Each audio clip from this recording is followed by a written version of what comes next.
नमस्कार साथियों। आजकल अपनी ज़िंदगी में एआई यानी कि आर्टिफिशियल इंटेलिजेंस का इतना ज़्यादा प्रभाव है कि वास्तविक जो अपने मनुष्य की बुद्धि होती है उसको भी इसने हर लिया है एक तरीके से। यदि मैं देखूं तो अपने जीवन का अधिकांश काम अभी तक जो है एआई पे बहुत ज़्यादा डिपेंडेंट हो गए हैं हम।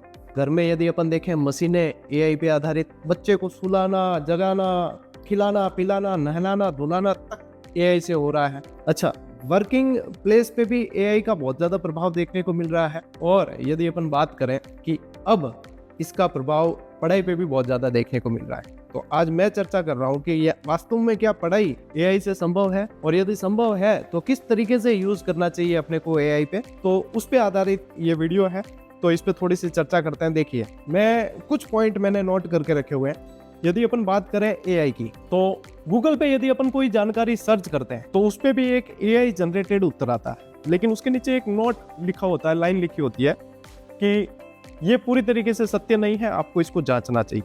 तो कुल मिला के एआई आपको कंक्लूजन दे देता है एक, लेकिन वह सही है या नहीं इसके बारे में हमारे दिमाग में हमेशा डाउट रहता ही रहता है। यानी कि कुल मिलाकर मैं बात कहूँ, किताबों का अभी तक भी कोई विकल्प नहीं है। चाहे एआई है चाहे एआई नहीं है, लेकिन किताबों का कोई विकल्प नहीं है। पढ़ाई के मामले में मैं यदि कहूँ, आजकल अपन बहुत सारे वीडियो देख रहे हैं। कोई पेड़ से दादाजी कूद कर आ रहे हैं, कोई घोड़े से दादी जी उतर के आ रहे हैं और समझा रहे हैं, और मतलब रोचक तरीके से चीज़ों को प्रस्तुत किया जा रहा है। कुछ हद तक ये अच्छा भी इनिशिएटिव है। मैंने खुद अपनी टीम को, अपनी जो ग्राफिक्स डिजाइनिंग की टीम है, उन्हें कहा है कि अपने को भी इस तरीके के वीडियोस जो है बच्चों को देने हैं, क्योंकि सबसे पहला इसके अंदर जो लाभ होता है वो चैनल के सब्सक्राइबर बहुत तेजी से बढ़ते हैं, क्योंकि वो वीडियो वायरल बहुत होते हैं। तो मैंने कहा आप भी बढ़ाओ। अपने बनाने में क्या जाता है कि आप नहीं बना सकते क्या? गुरुजी हमें आता है, लेकिन आपकी हरी झंडी का इंतजार था मैं कि आप भी बढ़ाओ। लेकिन स्टूडेंट को मैं ये भी कहना चाहूंगा कि ये जो आप एआई जनरेटेड ये वीडियो देख रहे हैं, महीने 2 महीने की है। आप लंबे समय पे आप सोचो कि सिर्फ इन्हें देख के हम सिलेक्शन ले लें तो पॉसिबल नहीं है। हाँ, कुछ हद तक चीजें हमारे जहन में घूमने लगती है, क्योंकि एनिमेशन चीज ही ऐसी है कि उसे देख के हमारे जहन में चीजें घूमती है। हाँ, कईयों ने तो क्रांतिकारियों को जिंदा कर दिया। मंगल पांडे कल जो है क्रांति में से खुद बता रहे थे कि मैंने यहाँ से जो है क्रांति की शुरुआत की। बैरकपुर छावनी के सैनिक खुद कह रहे थे कि अब मैं आगे इसको ठोकूंगा। तो मतलब वो कुछ रोचक तरीके से। अच्छा, मैंने ये चीज देखी कि कई संस्थानों ने एआई पे आधारित ही कोर्स लॉन्च कर दिए, पूरी डॉक्यूमेंट्री सीरीज। तो वहां पे मैं थोड़ा सा विद्यार्थियों को कहना चाहता हूं कि इससे आप कंटिन्यू पढ़ाई नहीं कर सकते। किताबों का जैसे कोई विकल्प नहीं है, वैसे ही शिक्षक के पढ़ाए हुए का भी कोई विकल्प नहीं है। ऑफलाइन का विकल्प ऑनलाइन में आ गया, लेकिन उसके तो फायदे अच्छे हुए कि दूरगामी जो लोग हैं वो भी पढ़ पाए, जो माताएं बहनें बाहर नहीं जा पाती थी वो भी पढ़ पाई।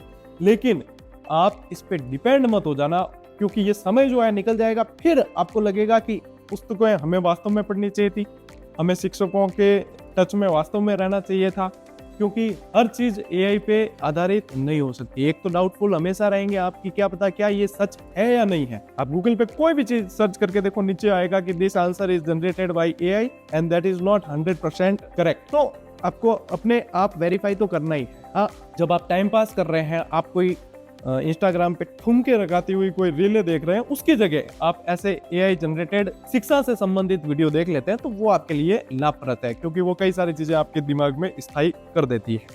दूसरा, ये उसी तरीके से है जैसे कि आप किसी संस्था की या किसी कोचिंग की टेस्ट सीरीज पैसे खर्च करके 50, 60, 100, 200 जितने भी रुपए खर्च करके ज्वाइन करते हैं, और एक आपको सिस्टमेटिक तरीके से सिलेबस के आधार पे टेस्ट सीरीज मिलती है, उसके आंसर मिलते हैं, उनकी व्याख्या मिलती है, आप उस पर फेथ करते हैं, आप उसे अपनी पढ़ाई में शामिल करते हैं, एग्जाम देकर आते हैं, और कई सारी चीजें आपकी उसमें से सही होती है। एक आप रैंडम गूगल पे जाते हैं और आप प्रश्न उत्तर सर्च करें, वहां पे भी आप लोगों को वो चीजें मिलेगी, लेकिन आप उसे ट्रस्ट इतना नहीं कर पाते हैं, और उसमें आप लोगों को वह जो है आपकी जो दिनचर्या बननी चाहिए, आपकी नियमितता रहनी चाहिए, वो हो ही नहीं पाती, क्योंकि आपकी विश्वसनीयता उस पर इतनी नहीं होती है। तो कई सारी चीजें हैं जो अभी आपको स्टडी में शामिल करने के साथ साथ आपको ये ध्यान रखना चाहिए कि इन चीजों से आपकी किताबें आपसे छूट न जाए, आपकी तैयारी का माहौल टूट न जाए। ये चीजें ध्यान रखनी बहुत जरूरी है। इन्हें अभी से आप हावी मत होने देना अपने ऊपर।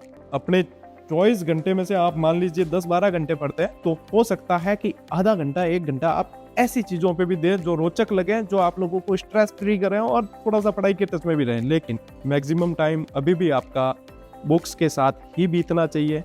जिस तरीके से आप पढ़ रहे हैं, जिस तरीके से आप किसी भी कोचिंग का कोर्स ज्वाइन किए हैं, चाहे बोर्ड पर पढ़ाते हुए शिक्षक से पढ़ रहे हैं, तो वो आपके लिए सिलेक्शन का प्राथमिक स्रोत है, वही सिलेक्शन का आधार रहेगा। क्योंकि ये एआई का दौर है बेटा, आएगा चला जाएगा। बहुत सारी चीजें, बहुत सारे जनों की नौकरियां खा गया, आपकी होने वाली नौकरी को भी खा सकता है ये। तो अपने आप को संयमित रखते हुए, अनुशासित रखते हुए, जो पुस्तकों के अंदर मैटर है, जो शिक्षक पढ़ा रहे हैं, उसके साथ में फेथ के साथ में पढ़ते रहे। सिलेक्शन का यही आधार है। समय निकल गया तो वापस कोई आपको बताने वाला नहीं मिलेगा। All the best. Thank you.